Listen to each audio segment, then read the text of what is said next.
Hi, good morning, everyone. I'm Missy Hughes. I am the Secretary and CEO of the Wisconsin Economic Development Corporation, and welcome to our live stream. This is something we're doing weekly on Monday mornings to try to bring you the most up-to-date information about what's happening at WEDC, what's happening around the state, especially in light of the COVID-19 crisis, and to get you the best information. We've launched Focus Forward at our website, wedc.org, to bring you programs and services and resources. You know, there's just so much information coming at you these days.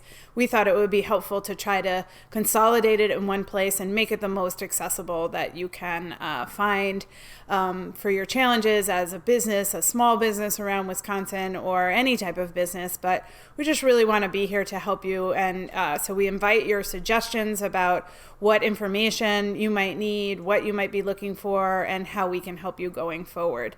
So let me tell you a little bit about WEDC before we get rolling. We are a traditional economic development organization. That means we're part of the state. We have a special designation, a unique designation as a public-private entity. So we literally have one foot in the state government and one foot out. And the reason we have that is to provide us flexibility. When you're working in the economic marketplace, you really need to have that flexibility. You need to not be necessarily tied down by long-term administrative rules and regulations. What we want to do is be flexible and dynamic and be able to recognize the challenges that businesses and communities are facing and be able to move as quickly as we can in order to help those challenges. So a traditional economic development organization has tools in our toolbox, and those are things like tax credits or grants or loan programs. We use those to help businesses and communities be more productive, to really stimulate the economy. And we do that, in the normal course of business. We help entrepreneurs and innovators. We help in an international community. If you're trying to export your products, we might be able to help you learn more about how to do that and learn about distribution in other countries and opportunities for that. So we really try to have the breadth of what is available for your business and offer that to you. Now, obviously, with the COVID-19 crisis, lots have changed, and a lot has changed at WEDC as we've approached this whole challenge, and we've looked at our toolbox. It is a continuing toolbox that we're using with communities. We continue to make awards of grants and help businesses with loans and help businesses make their projects come to life. But we've also really pivoted to reacting to what's happening. And we've done that in a few different ways. I want to walk you through those different programs that we've set up just to give you a sense of what we've been working on. So first and foremost, right when this COVID-19 crisis hit, we saw small businesses all around the state being impacted. And we stood up what we called SB 2020, Small Business 2020. And that was a $5 million grant program designed to help businesses with less than 20 employees with a $20,000 grant over 2 months. We worked with our partners all around the state, CDFIs, which are Community Development Financial Institutions, to be able to deploy those funds. Now, let me be clear, those funds have all been utilized at this point, but we learned a lot, and we learned first and foremost that there's a lot of need, and $5 million, honestly, it's crazy to say, is a drop in the bucket right now with what we're facing. But we wanted to understand, how is it that as a government type entity, we can move things out quickly and what we can do. So we were able to do that, and we're glad for it. We had many businesses were able to take advantage of that, and all around the state, we were able to provide some relief. But going forward, we knew that there was going to be much more that needed to happen. So the next thing that we did is we worked with the Small Business Administration, which is based in Washington, D.C., to help get the designation for Wisconsin as a state that needed aid from Washington and from the Small Business Administration. So, if you think about it, in a normal natural disaster, you have a single community affected, or you have a region, a county affected by flooding or a tornado or something like that, and you go to the Small Business Administration and you get a designation as a disaster area. Well, what we saw with COVID-19 is not only a county or a community being affected, but the whole state. And so we had the whole state designated as a disaster area. And, indeed, every other state in our nation has been declared as a disaster area so that the Small Business Administration can deploy these funds all around. We've seen that through the Economic Injury Disaster Loan Program and also through the Small Business Administration's PPP program, the Payroll Protection Program, which many of you have heard about and read about, and indeed many of you have probably applied for relief under that program. And you can find more information about that at Focus Forward or at sba.gov, which is the direct link to the Small Business Administration. Overall, Wisconsin has done really well in receiving those funds. We've gotten about a total of $10 billion worth of Small Business Administration funds to 74,000 or so businesses in the state. If you consider that we have 500,000 businesses in Wisconsin, that's, a good effort, and it is going to help those businesses, and it's going to help that funding come into the state and keep those businesses going, hopefully as we move through this crisis. Wisconsin did really well compared to other states in getting those funds, and I think it's a testament to the support networks that we have in our chambers, our community banks, and our credit unions, and in helping folks be able to access those funds. So that's ongoing, and I imagine that we'll continue to see some stimulus from the federal government coming in, and we'll continue to provide information to small businesses about that as we go forward. The other thing that we were tasked with doing was to have this essential versus non-essential question answered for businesses. So as you came into the Safer at Home order, one of the pieces of that puzzle was to determine what's an essential business that should stay open even during this emergency time, and what's a non-essential business that should close its doors for this time in order to facilitate folks staying at home. Now, nobody wants to be essential versus non-essential. And I'll tell you, as we saw this coming across, I was one of many that was saying, let's not do this essential versus non-essential, but things need to happen fast. So one of the things that we did was stand up a website where folks could ask questions about being essential versus non-essential. We've gotten a lot of requests and a lot of determinations about that. One of the places where it really started to be important was if you're a business that had 1 foot in essential and 1 foot in non-essential. Meaning, if you're a landscaping business and you had folks going out to construction sites to help there, but you also had a small retail shop on your premises. So we were able to help businesses determine what should stay open and what shouldn't stay open. We also got a lot of questions from employees who were concerned that they needed to go to work at an essential business, then they wanted to be able to stay at home, or they felt they weren't safe, and they had concerns about that. We worked with those employees. A lot of this comes down to having conversations that are sometimes tough conversations with your employer, but informing them like, hey, I don't feel safe, or I think that we could do this better. And I think those conversations really facilitate doing the best we can in a tough environment and a tough situation. And so I think we've seen those conversations come through more and more. One of the things that we did that was really pretty cool, I think, at WEDC was to help with the challenges around PPE, personal protective equipment, and other protective equipment. So, as we've seen this conversation come forward, one of the things that happens is we needed to have more PPE, not only for our frontline workers, our healthcare workers, but those folks who are staying at essential workplaces. And we were able at WEDC to help make connections between businesses that manufacture PPE and the needs of the state, the needs of the hospitals. But also we saw businesses in Wisconsin pivot to create manufacturing for PPE, whether it was turning into more paper gowns or masks that were able to be used in lesser intense environments than the healthcare environment, or we saw breweries and other distilleries moving from brewing beer or vodka to making hand sanitizer, which has been in shortage since that time. So we're excited about our help with that, and we're also excited to now be launching a portion of our Wisconsin supplier network that will help folks be able to find PPE as we head into this moment of reopening and reinvigorating our economy. We have businesses that are looking for PPE for their employees to make sure their employees can stay safe, or for cleaning needs on their work sites or in their shops. And so it's really important now that at wisconsinsuppliernetwork.org, you can go there as a business and be able to find and filter for sources of PPE. And so if you are looking at reopening, or you're looking at your supply needs and you'd like to be able to find more, you can also be doing that. And so I encourage you, that's wisconsinsupplier.network.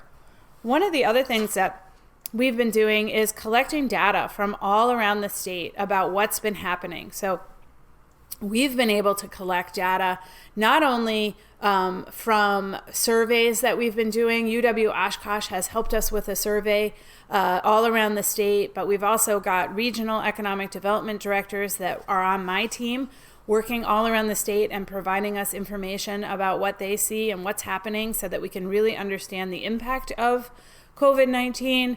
And finally, we've been able to work with some big companies in Wisconsin that have access to data, real-time data about what's happening on a consumer level or a merchant level, looking at that day-to-day literal swiping of debit cards and credit cards and understanding what stores are open, what stores aren't open, where have we seen declines in activity, so that we can know as we start to reopen where our real challenges are, where things are steady state, and then we can help really act quickly and make those things, find solutions for those problems as quickly as we can. So you really have to understand the key data points and the key challenges in order to be able to do that, and we're excited to be able to access that data. So as we turn towards recovery in Wisconsin and we turn towards reopening, and obviously there's been a lot of conversation about reopening and when it's going to happen and where it's going to happen, both on a regional basis and on a timing basis. Our focus at WEDC, with the direction of the governor, has really been how are we going to reopen? And our focus has been on how do we be ready for that moment. So Wisconsin Ready is a program that was part of the Badger Bounce Back and is part of the Badger Bounce Back program. And working in conjunction with DHS, we have been really trying to think about what will our businesses need as they prepare to open and they're ready for that moment. So one of the things that we've done, and we just did this last week, at the end of last week, that I'm really excited about, is we have launched a set of guidelines for businesses to be able to access, to understand, okay, if I'm a restaurant or I'm a hair salon or I'm a place of entertainment, and I anticipate that at some point in the near future, based on the gating criteria of the Badger Bounce Back plan, I'm going to be able to reopen. And I want to be ready for that moment, and I want my workers to be ready for it, and I want my consumers to be ready for it. What do I have to do? And so we've now set a list of guidelines on our website that are going to be able to help businesses be ready. And I want to be really clear, these guidelines have come from business. So we went out and searched and talked with all sorts of different associations and businesses and said, what are you doing? What are the protocols you're putting in place? And can we borrow those? Can we plagiarize them to be able to develop a set of guidelines that are really useful for businesses because they come from business? And I'll say from my position as the head of the Economic Development Corporation for the state, I am so impressed with what businesses have been doing all around the state to get ready for this moment. They have understood that they don't want anybody getting sick on their watch, whether it's a workplace or a customer. And so it's really important to take a step back and be analyzing, what do I have to do, and really taking a deep dive and looking at your business. These are pinch points. I can't have these shifts at the same time moving in and out of my building. I'm going to have to stagger those shifts. We've been able to work with manufacturers that have watched COVID-19 travel across the state. whether it's, coming from China or Italy or France, learning lessons about how do you need to manage your workplace and putting those lessons into place. And so what's really important is this ability to look at your business and understand how do you make changes and what do you do.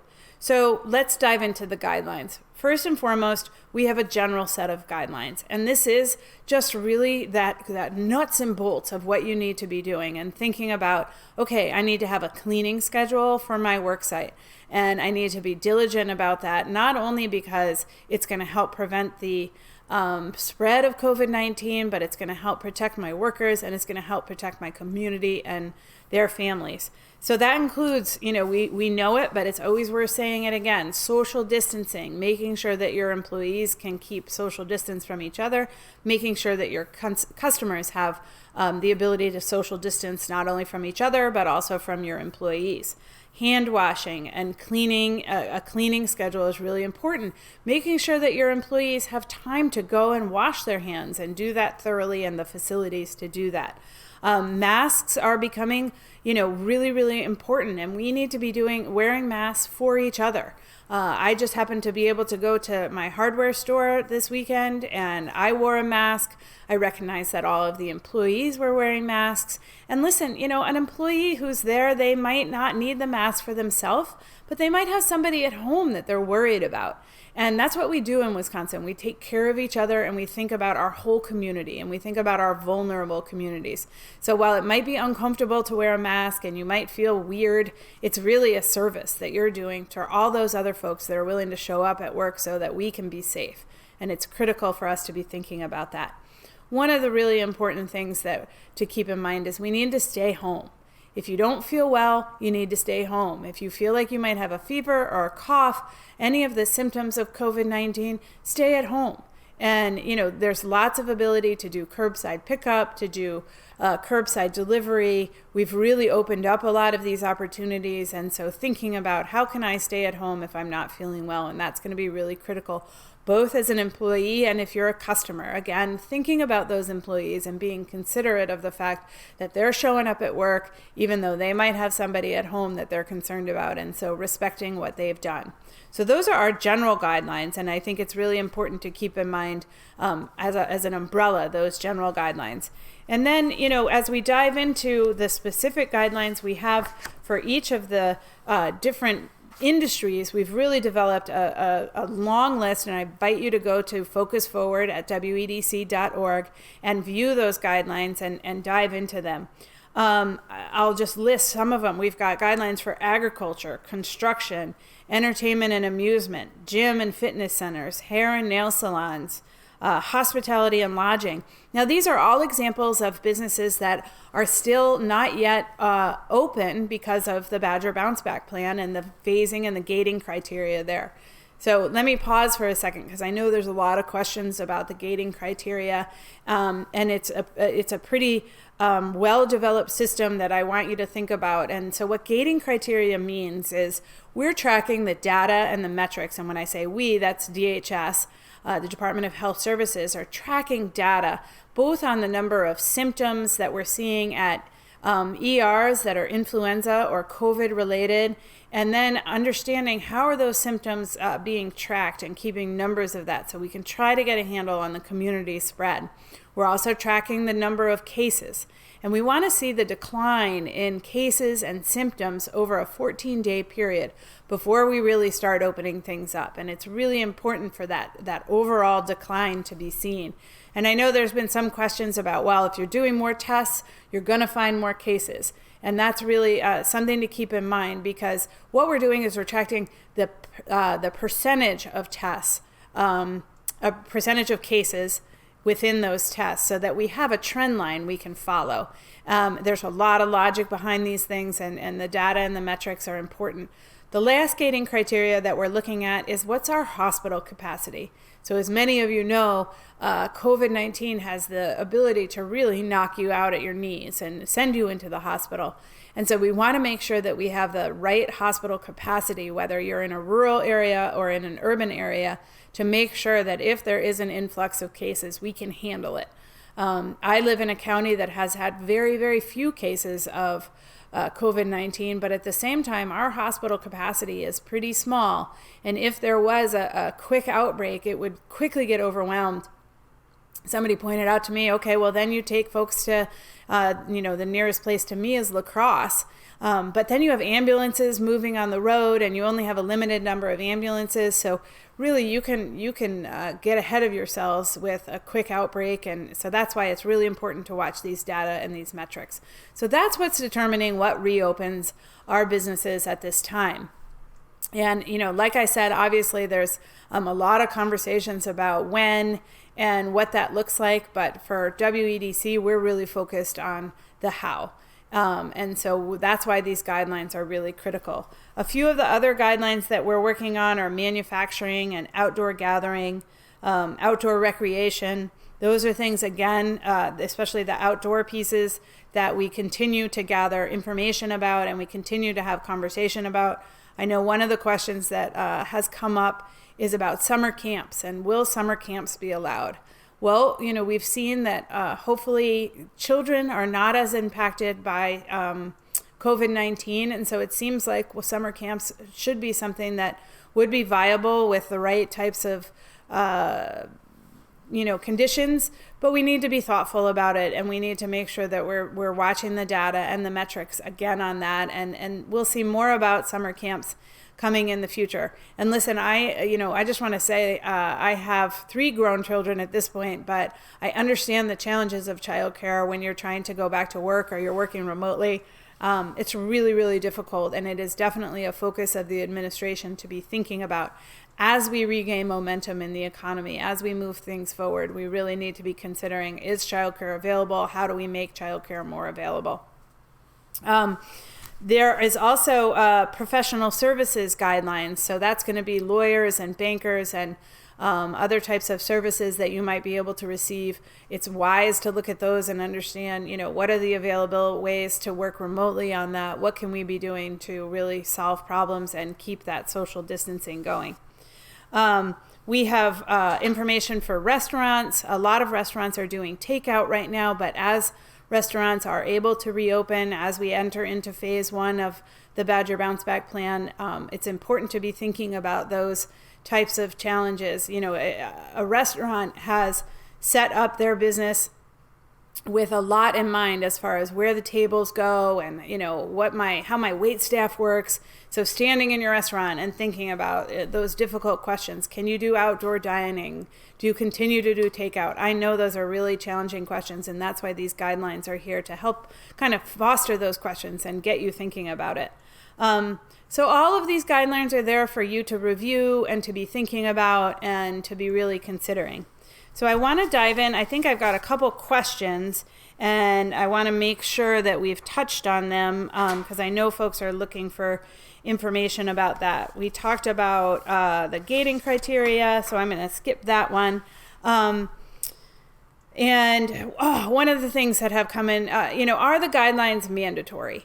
And so here's what I would say about that. We have, as I said, gotten these guidelines from business areas, and we've been able to work with businesses to really think about what are the best protocols. And we've been able at WEDC to work hand in hand with the Department of Health Services to review those guidelines. And they have looked at them and said that this is in conjunction and equates to the advice that they're putting out. And so we have a really good set of guidelines, but I'm going to focus on the fact that those are not mandatory, but they help to set expectations. And so if you are following those guidelines and you can tell your customers and your employees that you're following those guidelines, I think it'll go a long way towards engendering that confidence and that feeling that we are taking care of each other, which is really critical in this time. At some point we might get to the place where we have more of a regulatory system around COVID-19, but we're not there yet. This is a fast evolving situation, and we need to be doing the best that we can. Everybody is anxious to get the economy reopened and regaining momentum, and following these guidelines and listening to them is going to be a key piece of that puzzle and something we should really keep in mind. So let's see, I have a question about weddings and outdoor events, and the cost of that is every week we are not open, it costs us over $8,000. When can we expect to open?